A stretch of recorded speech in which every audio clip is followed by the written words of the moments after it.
28 March ঢাকায় সিনেমার চিত্রনায়িকা মাহিয়া মাহির একমাত্র সন্তান শামসুদ্দিন ফারিসের প্রথম জন্মদিন।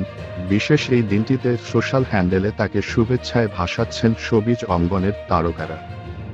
ফারিসের জন্মদিনের প্রথম প্রহরের শুভেচ্ছা বার্তা পাঠিয়েছেন চিত্রনায়িকা পরিমণি।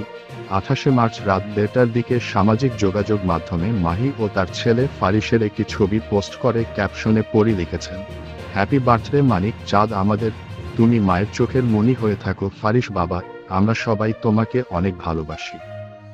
পরিমণির পাশাপাশি মাহির সন্তানের জন্মদিনের শুভেচ্ছা জানিয়েছেন অভিনেত্রী বর্ষা, রাজরিপা, নির্মাতা চয়নিকা চৌধুরী সহ ইন্ডাস্ট্রির অনেকে। স্বামী রকিব সরকারের সঙ্গে বিচ্ছেদের পর বর্তমানে ছেলে ফারিসকে নিয়ে আলাদাই থাকছেন মাহিয়া মাহি। ছেলেকে নিয়ে প্রায় ফেসবুকে সরব থাকতে দেখা যায় এই অভিনেত্রীকে। বর্তমানে নিজের ক্যারিয়ার নিয়ে ব্যস্ত সময় পার করছেন নায়িকা। এরই মধ্যে পর্দায় ফেরার প্রস্তুতিও নিয়েছেন মাহি। 2021 সালের 13ই সেপ্টেম্বর গাজীপুরের রাজনীতিবিদ ও ব্যবসায়ী কামরুজ্জামান সরকার রকিবকে বিয়ে করেন মাহিয়া মাহি। বিয়ের 1 বছর পরই তাদের সংসার আলো করে আসে একমাত্র পুত্র সন্তান ফারিস।